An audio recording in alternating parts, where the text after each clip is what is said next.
Blé, canne à sucre, vin, Madère prospère. Les nobles s'enrichissent et transforment leurs fermes rudimentaires en domaines confortables, les quintas.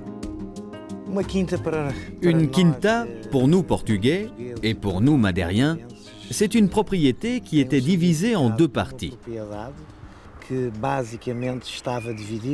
partie agricole, où l'on cultivait de la vigne, de la canne à sucre, et une partie commune que nous appelons laboradoire, où il existait une maison où le propriétaire de l'exploitation vivait avec sa famille.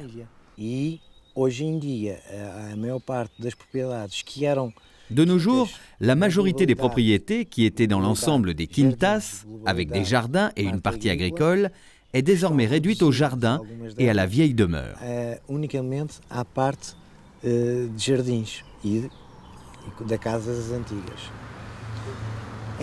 En 1988, nous nous sommes rendus compte que les jardins eux-mêmes viendraient à disparaître un jour, à cause de la spéculation immobilière.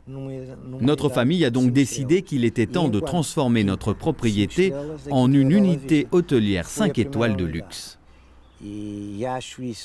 Actuellement, Madère a la capacité de recevoir ceux qui viennent nous rendre visite dans certaines unités dont la philosophie est semblable à celle que nous trouvons dans cette maison. Je trouve cela très important car c'est une façon de préserver le patrimoine historique de l'île, de préserver les espaces verts et d'avoir un produit que nous pouvons montrer à ceux qui viennent chez nous.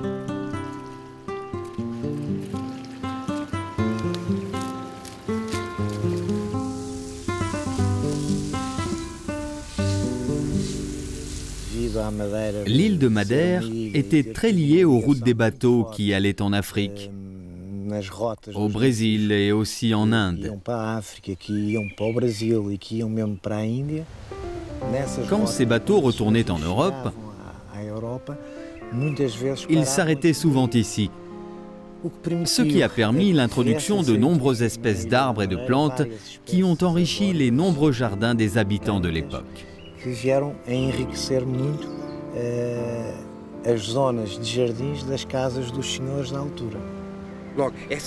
Cette circulation de plantes et les nouveaux habitats ont permis le développement de jardins exotiques. À l'époque romantique, on créa de nouveaux jardins botaniques, des jardins d'acclimatation avec des plantes venues d'Orient, d'Occident.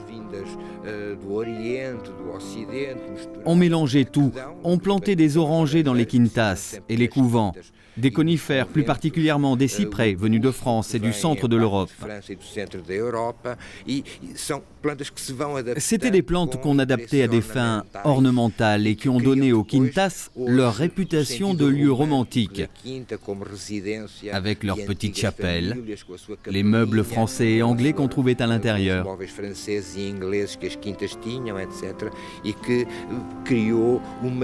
C'est ce qui a attiré les touristes qui, au 19e, venaient dans les quintas et non pas dans les hôtels, qui ne sont apparus qu'à la fin du 19e. Les quintas sont devenus un idéal romantique pour l'Europe, tout comme les nouveaux arbres, les nouvelles plantes, les nouvelles fleurs que l'on trouve encore aujourd'hui ici.